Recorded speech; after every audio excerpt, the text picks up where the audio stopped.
Welcome all. Namasarvebhya. Om Namo Brahmadibhyo Brahmavidya Sampradaya Kartrubhyo Vamsharishibhyo Mahadbhyo Namo Gurubhyaha Shankaram Shankaracharyam Keshavam Badarayanam Sutra Bhashikritau Vande Bhagavantau Punah Punah Ishvaro Gururatmedi Murtiveda Vibhagine Vyomavat Vyaptadehaya Dakshinamurtaye Namaha. Om Hari Tat Sat. So we have been proceeding with the mantras of Kathopanishad, and we completed the first three valleys of first chapter. We are entering the second chapter with the next three valleys.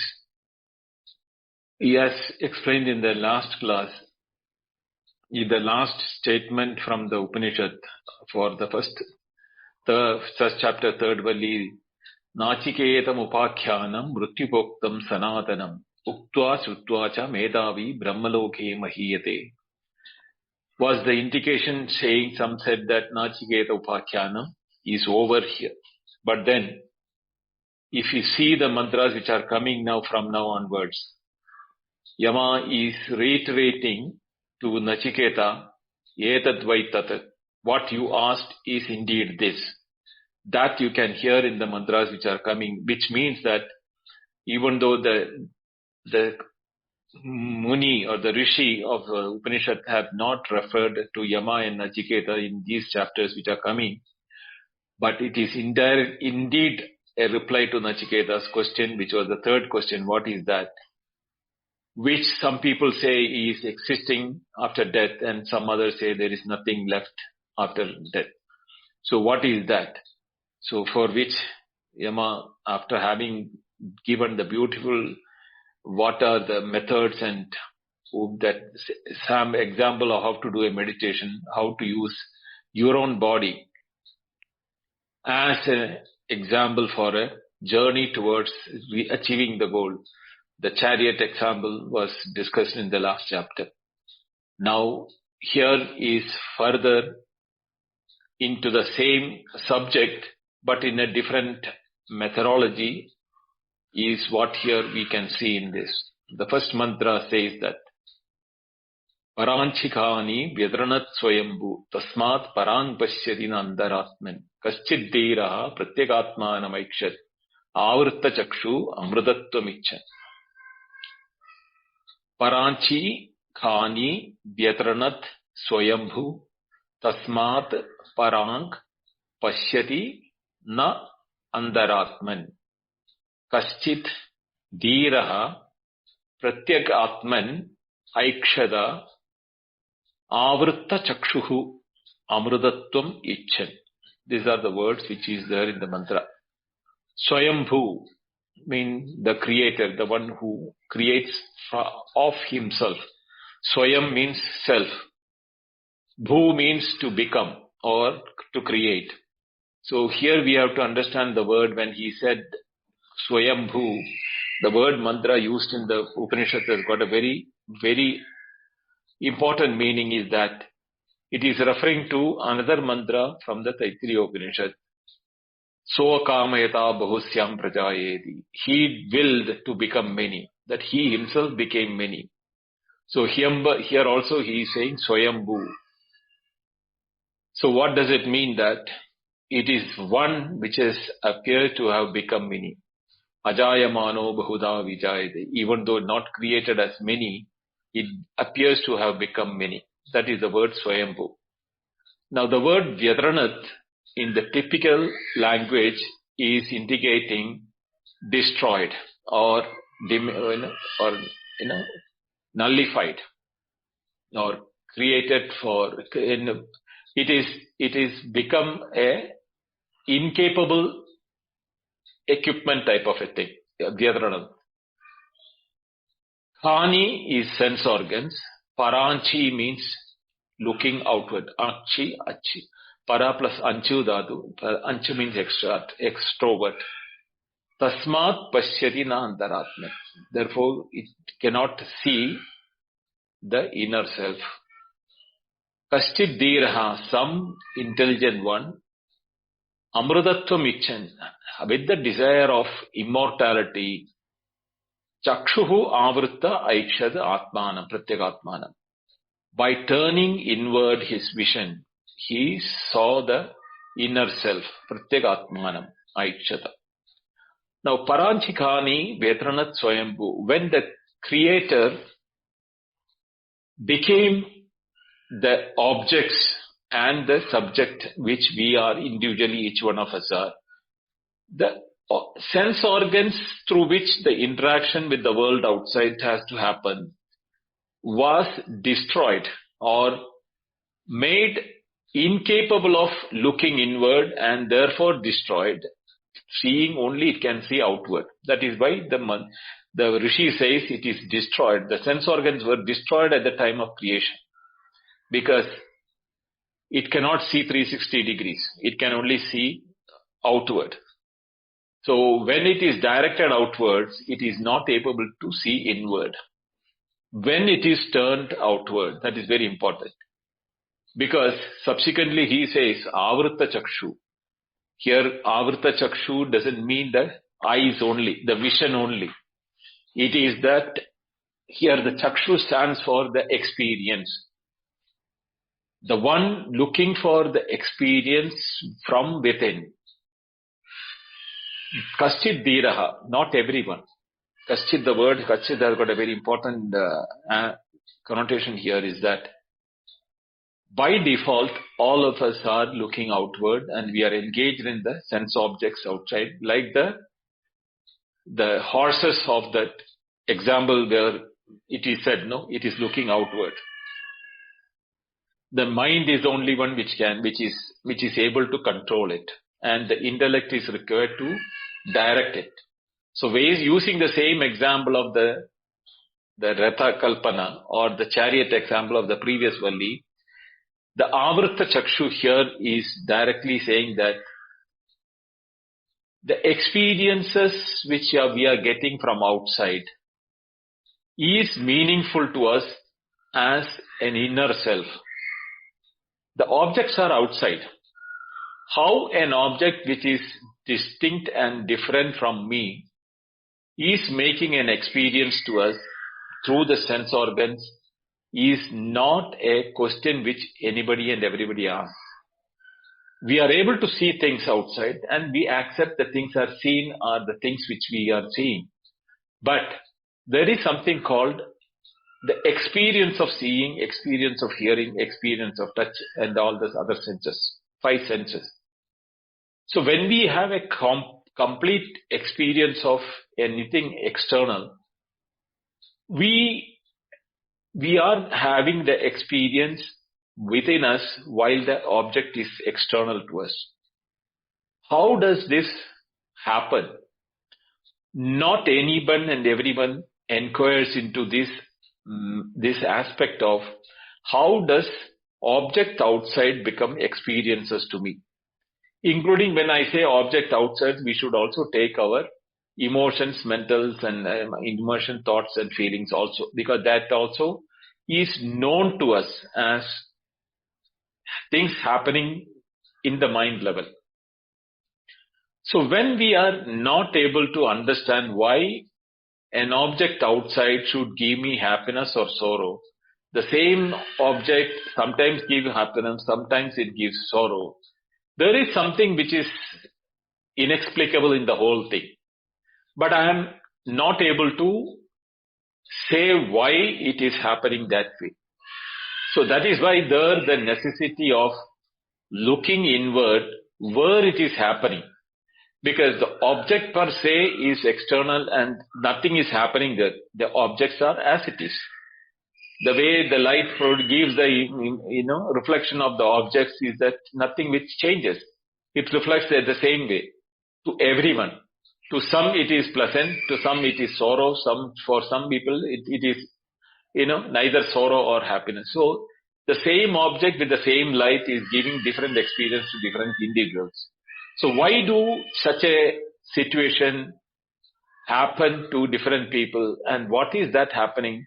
Unless I know from my own, because I can't get into the mind and experience of others and analyze it. This is where the science fails. Science can only do the third party investigation or external investigation. This has to be done by the seeker himself, by looking inward or searching for the experiences while it is happening within us. What is that makes the sense organs input from the world outside become happiness or sorrow, or without any happiness or sorrow for the individual? This you cannot search from the other people. You have to do it yourself. Therefore, you have to take the courage. Therefore, dhimantaha, dhiraha, the one who has the courage to look inward. Such a person only can see the substratum in which experiences are happy.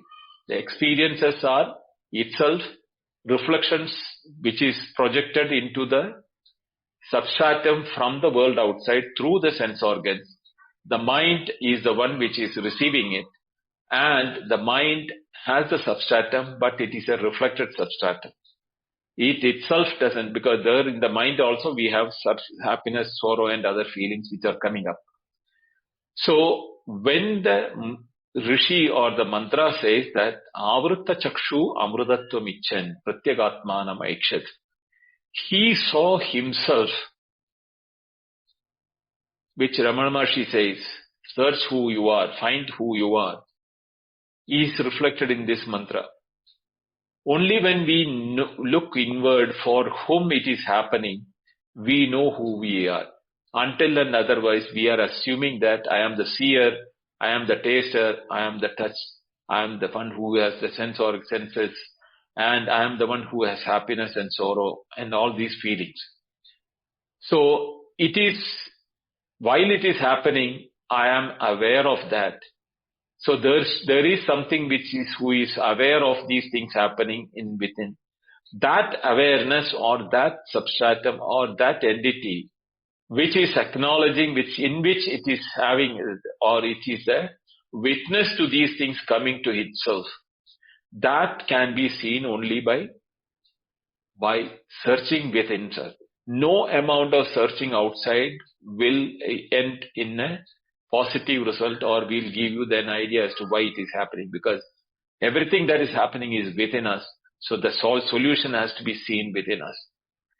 Explaining further in the same thing, in the same line, the Rishi Go says, Parancha kaman anyuyanti balaha te mrityuryanti vidastasya pasham adhadhiro amrudatvam viditva dhruvam dhruveshu iha na prarthayante. Balaha, the one which is not having the right knowledge. We call Bala such people that who have no discrimination, because they are just slaves of situation or inputs. They get attracted, they get distracted, but they have no capacity to think about the cause and effect or why it is happening. So such people are called Balaha. Anuyandi, Paranch Kaman, they follow the external pleasures. That is why they are called Bala. Because the temptation which is being given by the sense organs is the one which is dragging us to engage with the world outside. So one who cannot discriminate between what is that attraction in the object and who is getting attracted, why it is happening, that dhiratvam, if you don't have, you will be attracted to the external pleasures. Te yanti mrityopasham. They enter into the web of death. Mrityopasham here means momentariness. One happiness or one object and happiness, finish. That is dead. Another object comes up. Another object, enjoy or sorrow, again that goes. So Mrityu Pasham is the bondage created out of that impermanency of the object outside. They do not know when they are dragged outside by the sense organs, and they are virtually remaining in the clutches of death, which includes their own identification with the body. Vidatasya viditva dhruvam amrutatvam. One, the wise, dhiraha, vidatasya viditva, that all-pervading nature of dhruvam amrutatvam, that absolute immortality which is there in everything. So if we look at it, why does that viditasya means it is not only inside. Outside also, a dhira, the one who is intelligent enough, wise enough, he sees the permanency in the impermanency. When the mud pot is destroyed, the mud still doesn't get destroyed. When the ornaments are molten, the gold remains the substratum in which the ornaments have come. Even when the waves subside, the ocean from which the waves came have not gone through. These are all, even though relatively permanent and impermanent things, there is a dhruvam amrutatvam, the extreme or the ultimate immortality, in which even the nama rupa of the jagat, the prapancha itself is an appearance, because we have got a short lifetime, so we don't see that, the birth of the prapancha and the death of the prapancha. The prapancha, even if you look at in the time scale, our life of 100 years or 60 years or 100 years itself looks very minuscule compared to the life of the planets and the cosmos, etc. But the one who can see the birth of the cosmos or the birth of the prapancha and the demolition or the dissolving of the prapancha, the appearance and demolition, for him, even that the millions or billions of years of the cosmos or the universe itself becomes momentary. So dhruvam amrutatvam is understood by that dhira who sees that permanency from which even the so-called long cosmos or the universe comes. What to say about the pittance of human life, which is 60 or 100 years of life. So dhiraha athana pratayante, therefore that dhira do not pray for iha adruveshu. He is not at all attracted by the impermanent things which is being brought into his attention by the sense organs. He sees the impermanency of all the sense objects, and he sees the permanency of that dhruvam amrutatvam, the one absolute permanent, the existence from which everything can appear, into which everything goes, and that permanent thing which is amrutatvam is immortality, and it is also dhruvam, beyond which there is nothing else as permanent. So he, knowing that, having viditva, vidatasya viditva, having known that's the universality or the wide what you call the spread of it existing everywhere, he is no more attracted by the impermanent things which are being brought in by the sense organs. Then goes to the next verse. Yena rupam rasam gandham shabdan sparshancha maidunan. Etena eva vijanati kimatra parishishyate. Etadvaitat. Now this is where I said that, it is an answer to Nachiketa. Nachiketa asks, what is that? Tat kim. So here Yama says, Etadvaitat. It is this. This is indeed that. What is that? Yena etena eva vijanati. By this alone, one knows what? Shabdan, sparshan, rupam, rasam, gandham, mrithunan. Everything by the five sense organs, shabda, sparsha, rasa, rupa, gandham. All the five sense organs, objects of that, is known. Yena vijanati. Yena etena eva vijanati. The mind can know these inputs from the five sense organs only in the presence of that.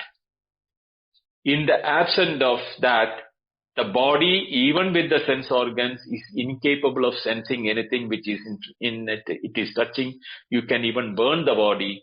Nothing is touching the body. He doesn't feel anything. But sense of touch goes, sense of pain goes, sense of smell, eye, everything goes. So that by which these sense organs are able to perceive the light, sound, taste, touch, whatever is left out, kim parishishyate, anything what you can think about it, both external and internal.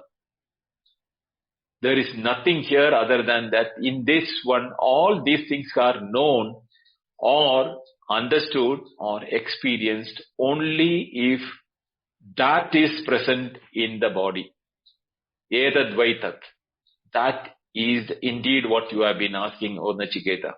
You have been asking what remains after the body is dead. Etad vaitat. This is that what you have been asking. That which is in the body, through the body, and through with the presence of which only the sound and the other sense organs can have any impact on the body. Here he includes Maithanan for the sensual pleasures also. So all those things can have any relevance only if that is present inside the individual. Avritta chakshu amrutattvamichan. Only when you look inside you can find that is present. Therefore everything outside is present. When that is not present inside, the world outside is also not there. To give that explanation, the next mantra says, Sopnandam jagaridandam cha ubau yena anupashyadi mahandam vibhum atmanam matva dhiro na shodhati. Beautiful verse. Sopnandam, andar sopne, inside the sopna, or all the experience of dream.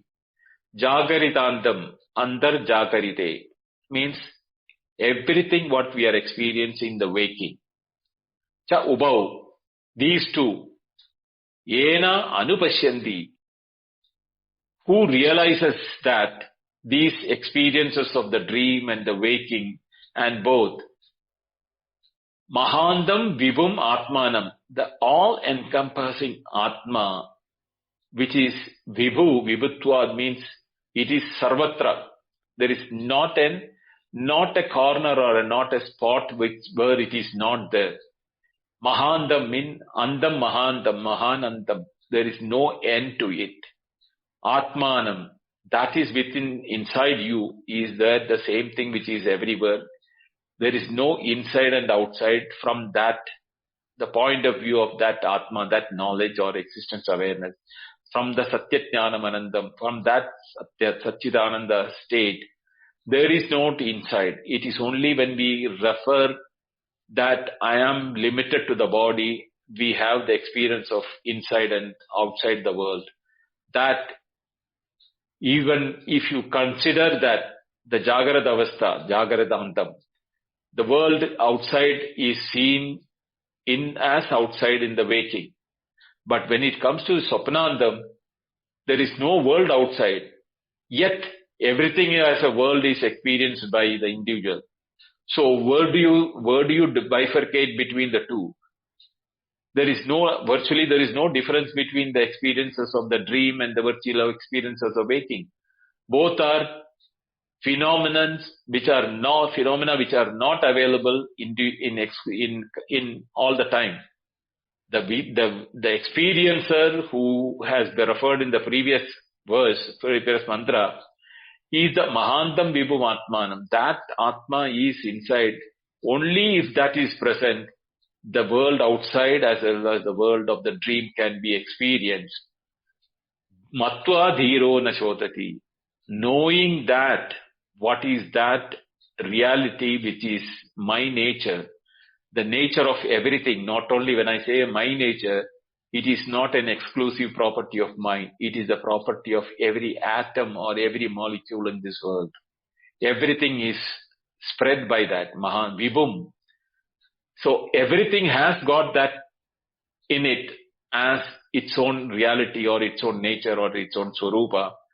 The dhiraha, the one who intelligently analyzes, who thinks about it, matva, knowing that na shochati, he abandons all his sorrow, because there is nothing more to be, sorrowful about it, or nothing to be happy about it. He is everything.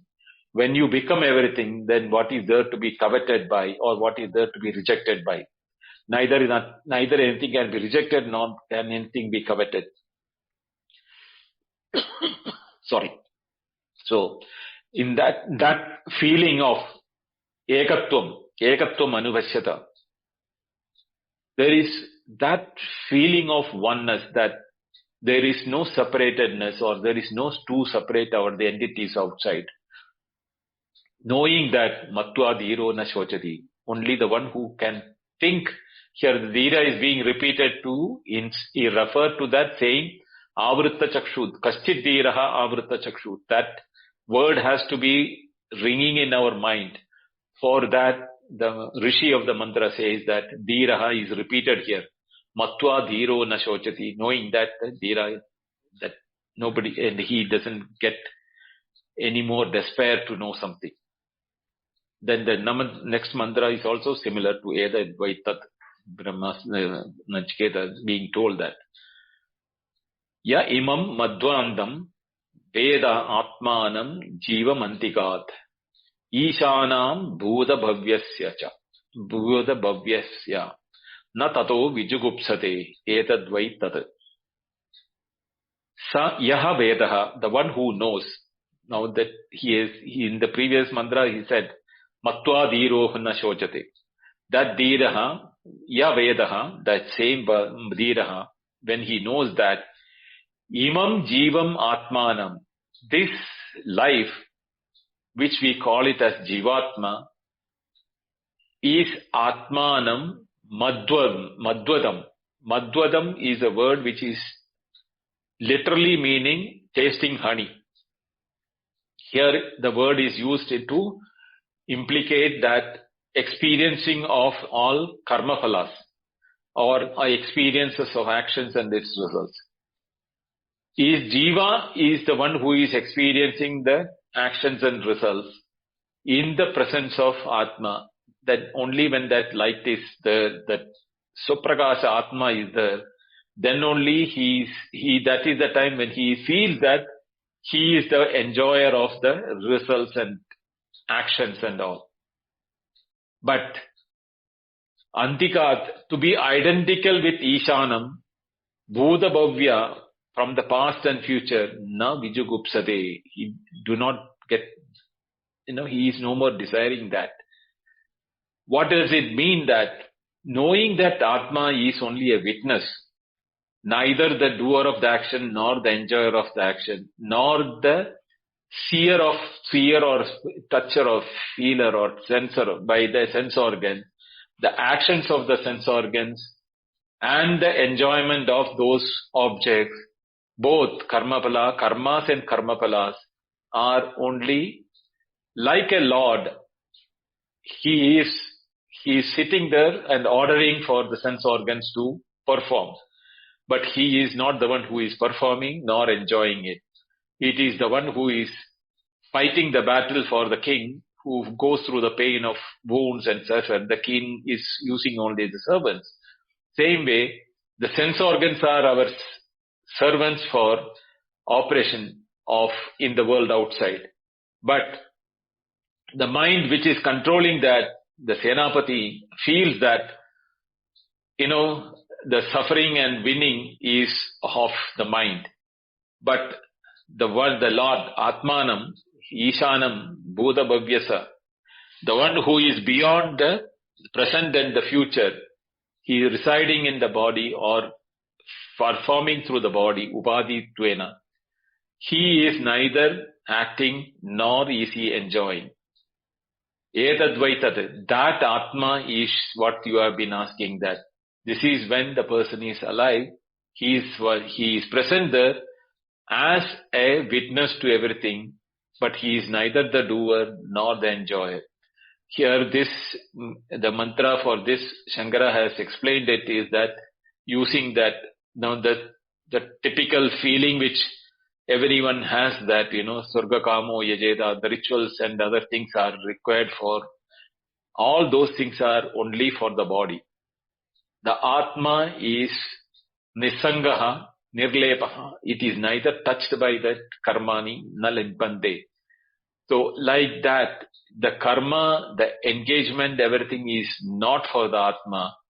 The body is the one which is going through the engagement, and hence the problems of engagement and disengagement is all at the body level. Knowing that, dhiraha na vijugupsade, the dhira, the intelligent ones, do not cry or do not cry over the things which are happening for the body. Etadvaitat, this is indeed that Atma which you have been asking about, O Nachiketa. Similar in the same line, he is one more example he is going and referring to. Ya purvam tapaso jadamadhya purvam majayata guhyam pravishya tishtantam yo bhuter bhaver pasyataha etadvaitat. Yaha vyapashyata. One who knows Atma as tapasa purva jatam. Tapasa vijijnasasva.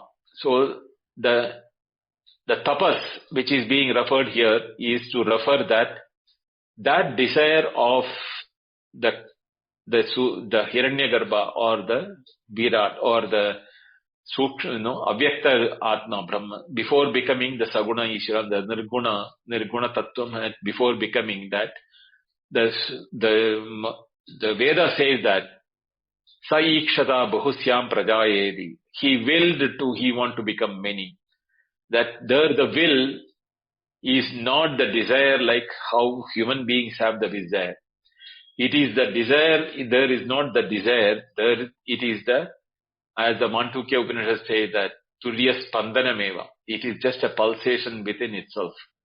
That pulsation cannot be called a will, but for no other word to describe it, the mantra in the Rigveda says that, Sa ikshata bahusyam prajayedi, let me become many.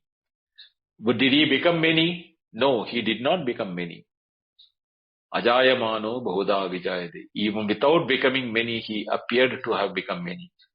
So where he says that, tapasa purva jatam. So before that intends to become, tapas here is for not the physical tapas which we human beings do, like, Krishna Krithram Chandrayanam, the fasting and doing other type of tapas, which is bodily pain, bodily punishments. It is not that what he is referring to. Here is tapas is from that you have to understand that jnanadi lakshana brahmana ityetat. So that knowledge, when it exhibits itself, it is called tapas. In the Brahma, in the Nirguna Brahma level.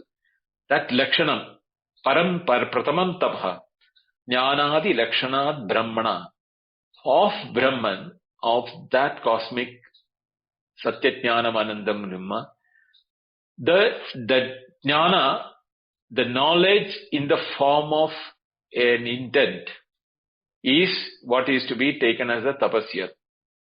Jatam utpannam hiranyagarbham. So therefore, he became the Hiranyagarbha, which is thereafter producing the Prapancha. So here the tapasa should be taken from that point of view. Yo adbhya purvam ajayataha. Before the water. So in another Upanishad, the method in the process of creation says that from the water, the life came out. Adbhya prithvi ajayataha. So adbhya purvam. Even before the creation, Tanmatra creations, the one who is before that, Guham Tishtandam Bhutebihi. Now that is a very important word which we should understand. Bhutebihi means in every creation. Guham Tishtandam means Ghudena Tishtandam. He is concealed himself in every creation. He cannot be seen in the creation, but without him the creation doesn't exist. It is just like space. In space, everything can exist. But space is not seen inside the object or in the object or even in the thing. But without space, nothing can exist.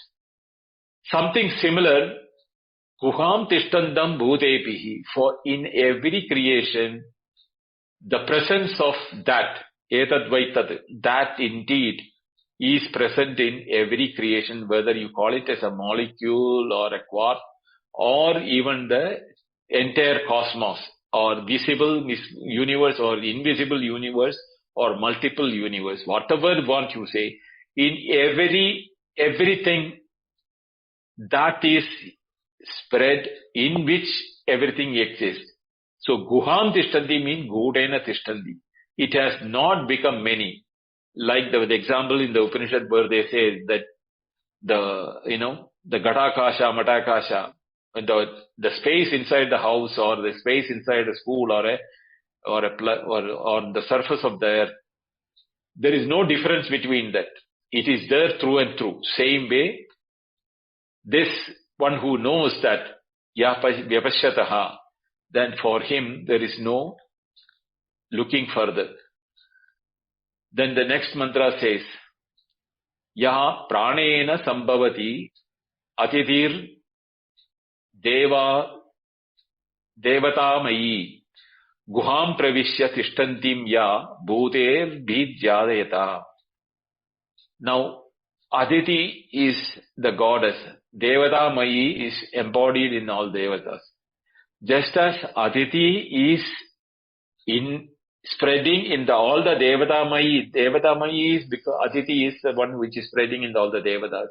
Ya Sambhavati, from where that devatas are born. Pranena ya Vijayataha. The prana, here the prana is referring to Atma only. The word prana is just indicating to Atma. Prana ye Vijayata. From prana or the Atman or from where it is appeared to have born. Bhutevi guhayam pravishya. After having entered. Tatrishtua tadeva anupravishad is a mantra which is in the Taittiriya Upanishad. It having created everything, entered it. Now, there is a long discussion about this particular word in the discussion between Shankaracharya and the opponents. They say that having srishted, it entered itself. Now, there is a famous statement, Sangatam Pararthasya. So, if a house is being built by the workers, it is not for the workers to stay, it is for the Yajamana to stay. So, the Yajamana Parartham is for the Yajamana. Same way, the creation has entered, then how he entered is that he himself created and he entered himself. How this is not possible is the argument of the opposition or the opponents. There, Shankara had very beautiful explanation given where he says that, it is not like a man house on Yajamana entering a house. It is here, it is just like that the Visfulinga, the spark from a fire, entered the spark, can we say that? Or did the wave, when it became wave, did the ocean enter the wave? Did the house, when it was built in the space, did the space enter the house? No. All these things are the one which we have to understand. It is not pararthatvat, it is that way in which so satrushtva tadeva anupravishat. It entered it. Deve bhudebhya guham pravishya. Having entered that every creation, every name and form which you can think about it, Tishtanti, he remains there, the Atma remains in everything. So there is nowhere we can see. It is so uniform and present everywhere, therefore it cannot be seen. Because we cannot see the space because there is no contrast to space. We don't see the space because there is no contrast. Only when a contrast is there, other than that, something is there, we can see the difference between the two and we have the limitation because of the contrast. Now, when Sarvebhya Bhudebhya Guham Pravishaya Saheva Tishtati, it is present in everything which has become, he has become everything. How can we see it separate in anything? No. It is he or that which has become everything. Etad Vaitat. So, this is one thing which we have to understand very, very deeply, and a lot of introspection is required. Aranyor nihito jataveda garba iva subruto garbinibhi. Dive divo hido jagrid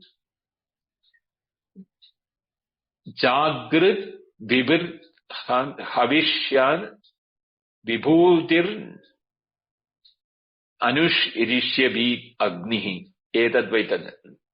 Jataveta nirhitaha aranyah samruddho garba iva garbanihi. Dive diva idhyo jagridvadbhi havishmadbhi manushebhi etadvaitat. Now, in this one, he is giving an example. Arani is a famous instrument which were used by those old days to create fire. Jataveta stands here for fire. That Agni, Yagnagni. They have a Uttaragni, Adharani. So when they rub two wooden particles, heat is generated and the fire comes out. Now, when you look at that wood pieces, you can't see the Agni there. But in the presence of, when rubbing the two, the fire appears. That it is present as a hidden format in the two wooden pieces. Another example which he says, Garba iva garbinibhi. In the womb of a pregnant woman, the child is present, but it cannot be seen from outside. Neither the child which is inside that garbha knows it is available, it is present there. So, it is guham, that it is hidden from the knowledge, from the external perception. Diva idhyo, the daily worshipped Agni which is being brought out by the Arani. Jagridvidbhi, the meditators who are doing the meditation on the Hiranyagarbha, here he is referring to the Virat forma, the Havishmabhihi, the ritualists that who are doing the Havis, Yagnagni, in the Agni. Manushebhihi, those who are doing the human activities of Yajnadana Tavakarma. So all these people are daily worshipping in the form of the Agni, the same entity which is hidden in everything, same way. All the actions, all the reactions, all the fruits of action, everything is that itself. So why should there be a difference need in that incompleteness within the individuals is because of the ignorance. Etad Vaitat, the one who knows this, he is no more attracted towards these multiplicity which he sees outside. Now the next verse is Yataschedeti surya astam yatrata gacchati tam deva sarve arpitastu natyedi kaschana etad vaitat.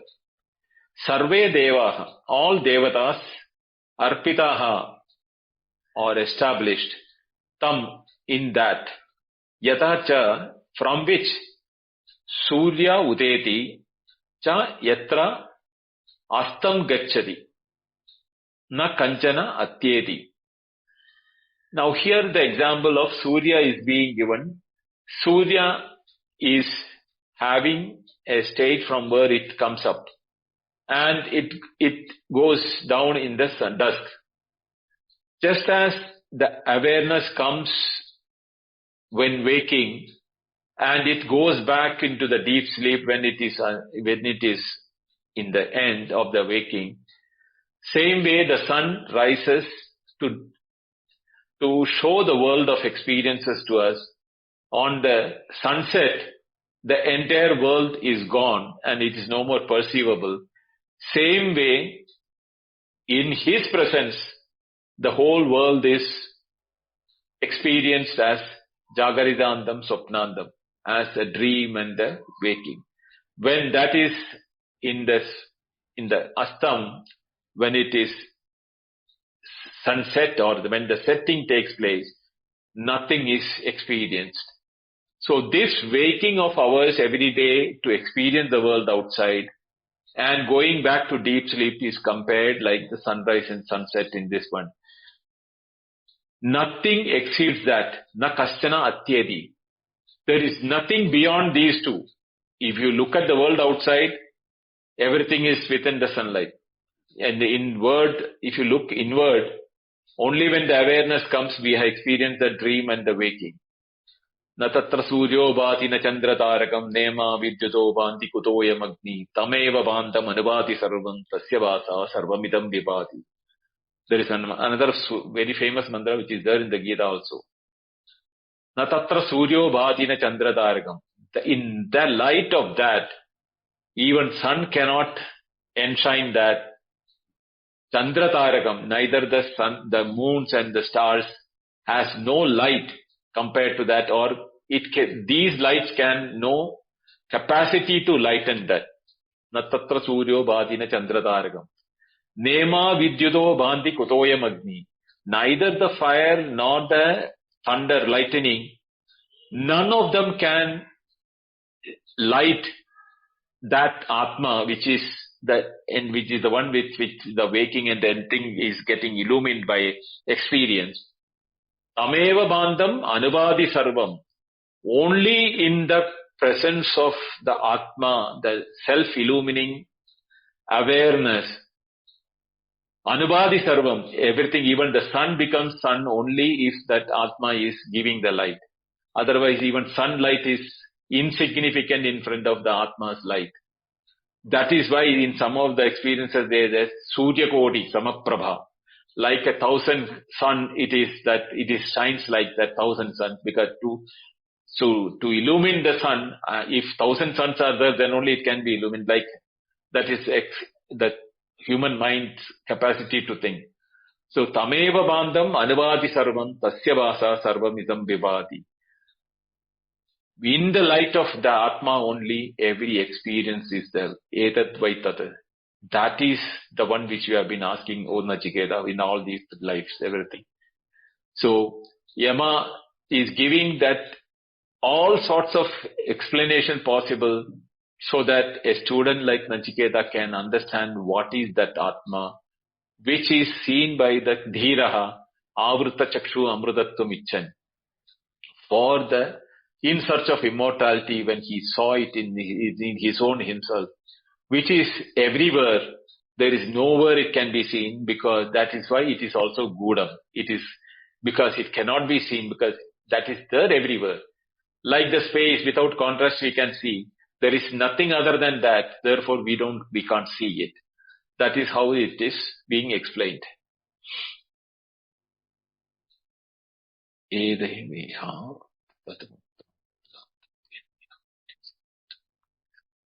I'll take the 10th verse onwards in the next class.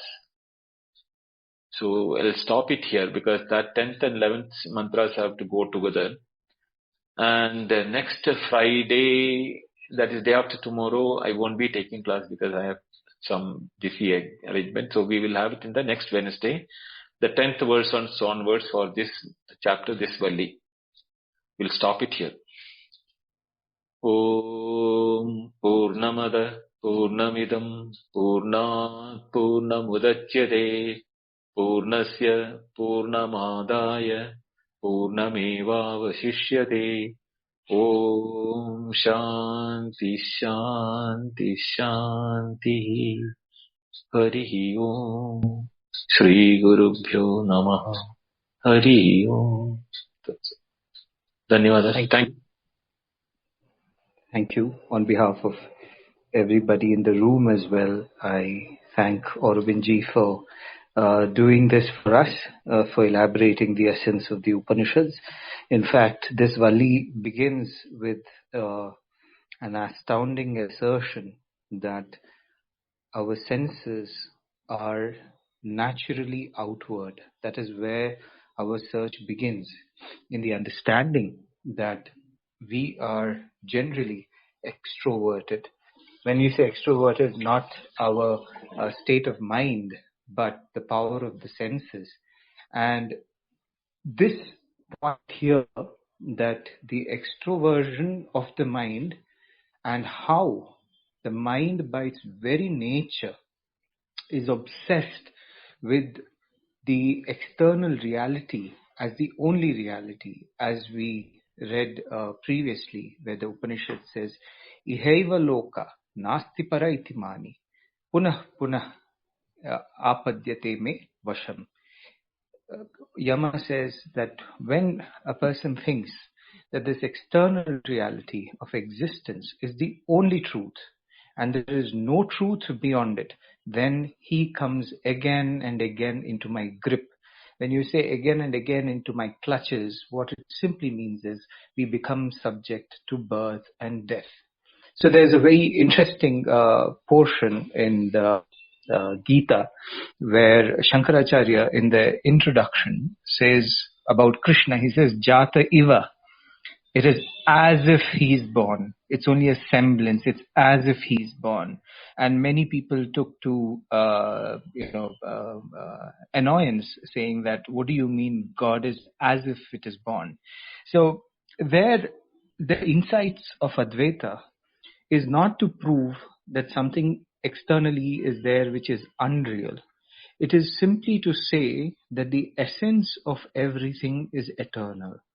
If there is even an iota of an idea that I have a beginning and I have an end, forget the end. Nobody thinks about the end. In fact, everybody believes they were born, but not even one person believes that they're going to die. We might think, we might read, but at this very moment, can we embrace the idea of death and can we embrace the idea of annihilation? No one can, because the essence of that comes from Sat, the ever-existing reality.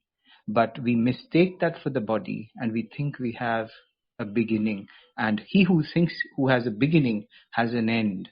And if for that sense, to ensure that that kind of a misplaced idea does not fall into the idea of understanding of Krishna, Shankaracharya makes it very clear, saying that it is Jata Iva, as if he's born. Because if you say that he's born, then you'd say Krishna died. And then you would want to say, okay, after Krishna is born, Krishna has died, Krishna has left his mortal coil and is sitting in some plane there and he's guiding and he's ruling the destiny of others. It becomes just a whole process of projected imagination. And to do that, to ensure that people don't fall into that trap and ensure that, yes, Krishna is God. But if you want to understand the essence of Krishna, know for sure that it is immaterial of his birth or death, that Krishna, that Sat, that existence is eternal, and this is only an appearance. The same thing here in the Upanishad starts off with that astounding idea that we, being forced to look outward and to think of the external senses to be the only reality, fall into a big trap of mortality, fall into a big trap of being limited. And if we think that this alone is the world, this alone is the reality, which is true, if you go outside and if you see not just the people and their engagements, but the vibrations. If you talk, you need to have a big case study. You need to meet a lot of people. You need to think about perspectives. You need to think about their philosophy. You need to question. You will be astounded to learn that people believe this moment of the senses with the sense objects and the existence of the waking state is a very hard-bound reality. And the Upanishad starts off by saying that it's thrown outward. And some wise people, kaschid dhira, who are not just, the word dhira is of course directly translated as wisdom, but it also means a person who is daring enough to also put an end to the assumption of the mind that this world is real. Pratyagatmana maikshat, to know who I am, who I am as an individual entity. What is my essence? Avritta chakshuhu amritatvam icchan. For the sake of immortality. And this immortality is not immortality where, you start explaining what is immortality, you're free, you're infinite. No. Get outside mortality. Finish the idea of mortality once and for all. That which negates the idea of mortality is immortality. After that, if you go to define it, you wish to define it, but defining it again limits immortality. That which comes to an end of being a mortal is immortality. And that essence is to be found out. Pratyagatmanamaikshat avrita chakshuhu amritatvam icchan. For immortality, for the sake of that, the senses are turned inward.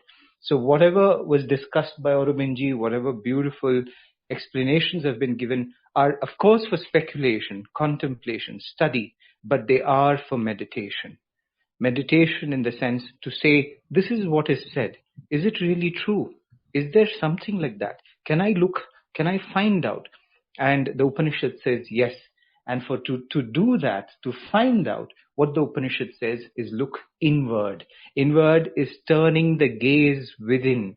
You don't have to turn your head within or your eyes inward. It's just put an end to the assumption that the external reality is a hard-bound reality, and then inquire.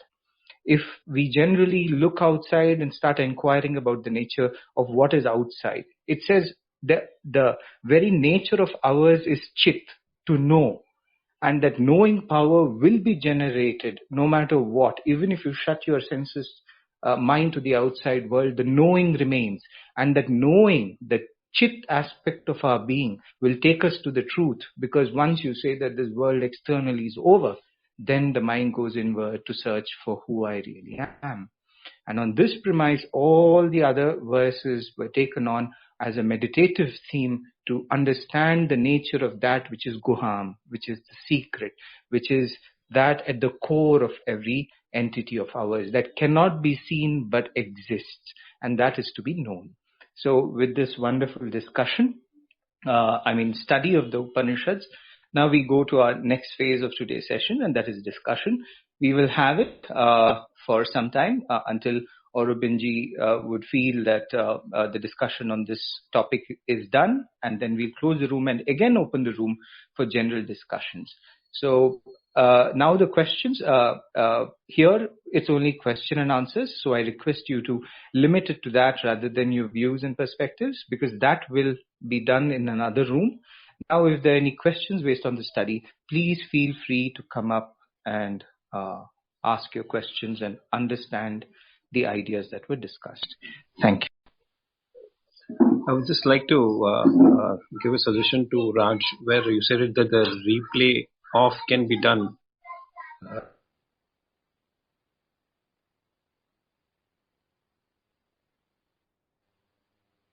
The settings we have that can be done. We can off the replay. We can continue the same. Shiva, you got broken in between. We didn't hear anything from you. Can you repeat, please?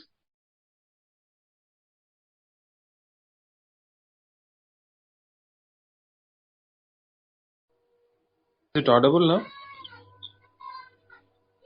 Yes. Hello. Yeah, Raj, you can off this replay by the upper side when it's Jata Ved is there. No, there you have 3 points. Underneath that you can go. Moderators can do that. They can go there and they can off that replay. Okay. Yes, Shiva, we are aware of that. Okay. Yeah. Okay. It can be, but we don't need to. There was a discussion on this, so I thought I'll add. Okay, thank you, Shiva, for that information. So we are aware of that. Thank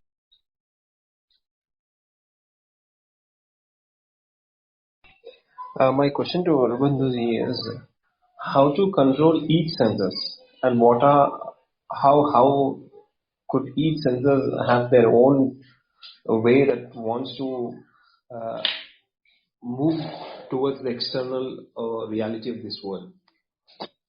So each senses have to be, because if we concentrate on one sense or on 2 or sense or 3 senses, How about other two senses? They could take the charge and they could found out what are the best ways in that senses can be observed or controlled, or even conquer. Right? Conquer also could be a right word. Or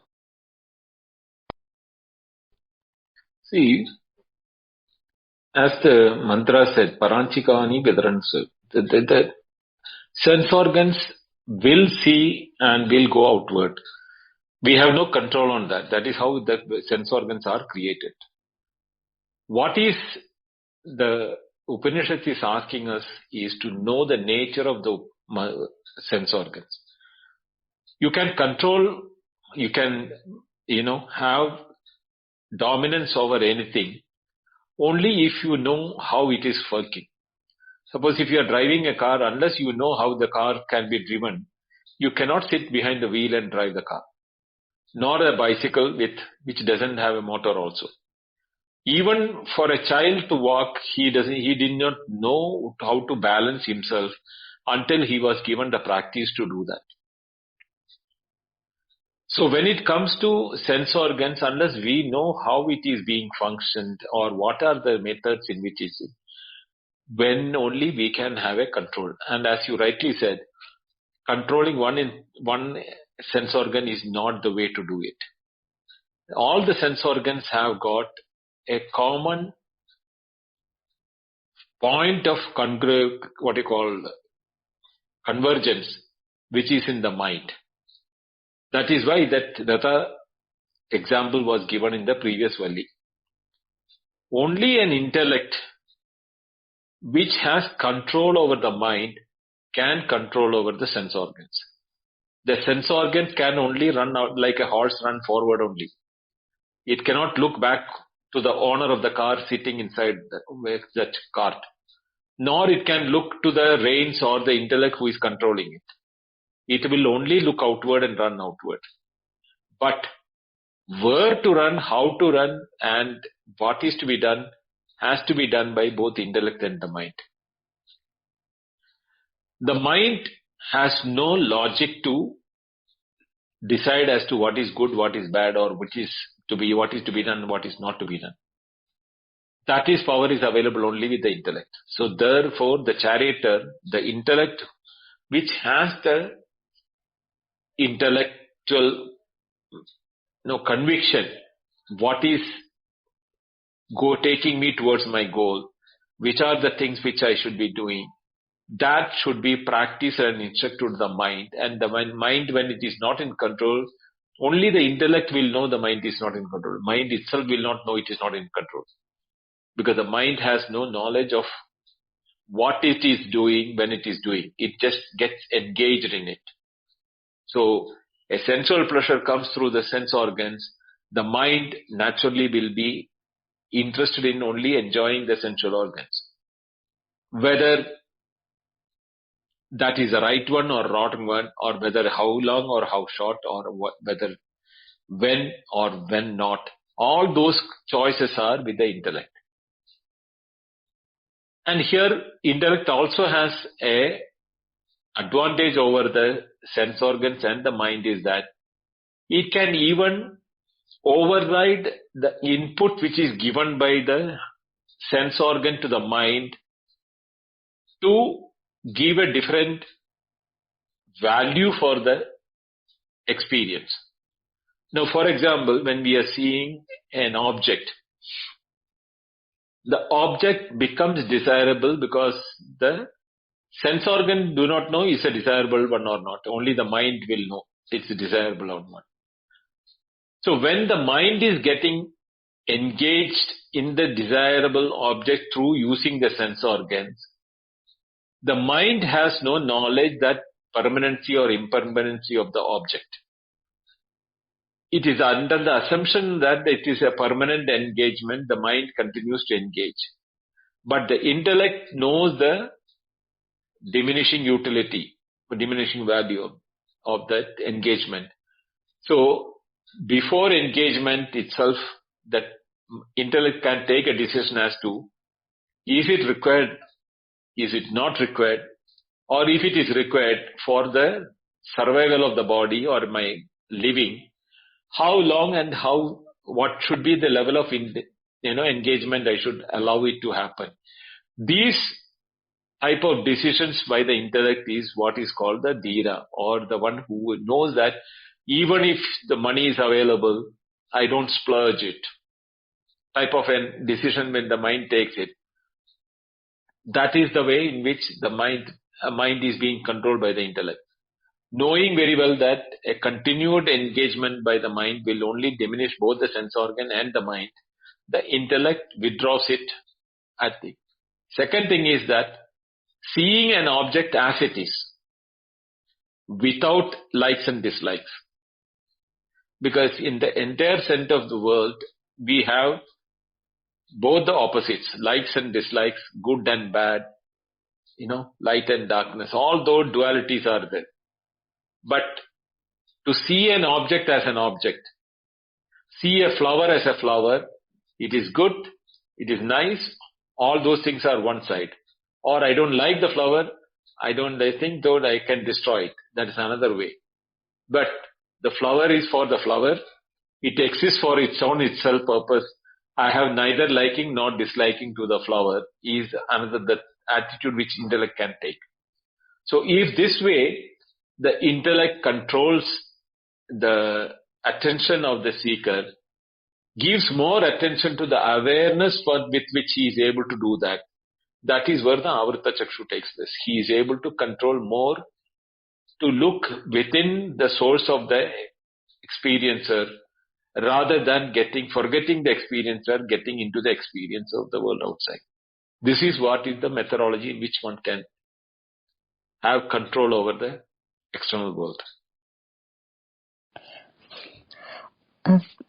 This Asha, thank you, Aravindoji. Yesterday I saw your Google or the Spotify thing. So much is there. So I need more than a year to learn all those. At least listen to that. Yeah, thank you so much. Thank you, Ashaji. This replay, how long it will be in this system? Any idea? Because when I work, so I'm in office. Definitely, free, definitely it is more than 1 month, because we have seen November things existing even in December end. Okay, yeah. This replay, just I think last month they introduced this option. Before that it was not there. Then I updated. Yeah, I updated my app. Then I was able but to then they have also brought in one more thing. You can download it. Oh, really? Wow, that is yes. Good. Yeah. Oh, I did not know this feature. Yeah, because I work, so I can't.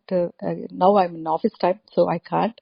Only when evening or weekend I can do. But really, thank you so much. This is what I was looking.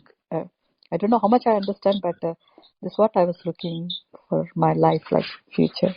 Yeah, thank you so much. Thank you, sir. Thank you.